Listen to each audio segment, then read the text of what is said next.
but just I've got a note here to let you know that there is a psychic readings night, which is for you to practice. It's a new thing that we're doing for members, and it's with Joy and Catherine, and it's at 8:30 p.m. UK time on Tuesday, the 29th of March.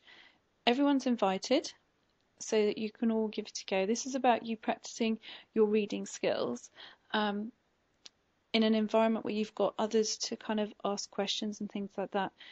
All I ever say, as far as practicing reading is concerned, is that you are considerate and you give information in the way that you would like to receive it.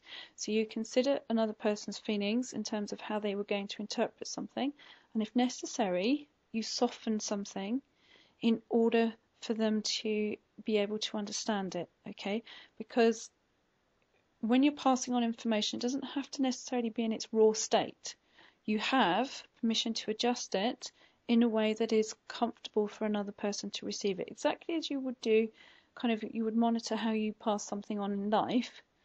You monitor how you pass something on when you're doing readings. And if you do that with integrity and respect, you will really progress. The other key thing, as far as your readings are concerned, is that you become that person's reality for that period of time that you're looking at whatever it is that you're helping them out with. That you're really feeling their reality.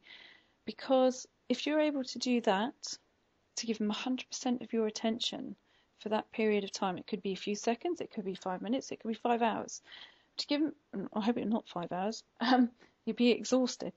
But if you give someone your full attention, you'd be surprised about how accurate you can be and how accurate the information will come out, because you'll be completely focused and not distracted by your own psyche. Okay, it's your own psyche and its distractions that brings up the inaccuracies. But it's the focus on the other person's situation, what's going on, and being in that reality is what gives you the depth and also the questions in your own mind, because you would naturally become more curious. You're saying to yourself, right, okay, why is this here? What's this to do with? How can they then master this? How can this adjust? What's necessary? How do they need to feel? And your psyche will give you the responses in how they can then adjust something rather than tell them necessarily, oh, it's in this particular position. It's the way that you practice accuracy, okay? And also to pause for 1 or 2 seconds before giving a reply, so that you can assess internally. You have the information that comes into the body first. You can assess internally what it means. Okay, you can say, right, okay, what does this mean? So you can double check with yourself. It only takes a second or so, but check in the body, not in the head. That's the key element to getting things accurate. Okay, so I hope you're all going to have a little go on the 29th. And I shall be poking my nose in to have a little look. I'm obviously not poking my nose right in, but having a little look to see how you're all getting on.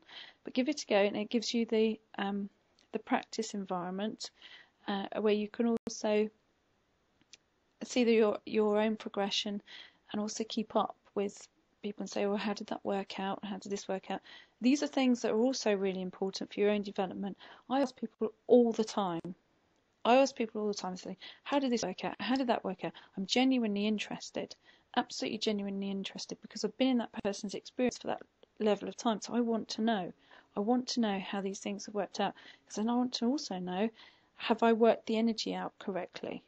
Okay, so these are all things that are really quite important and useful components as far as your development is concerned. Okay.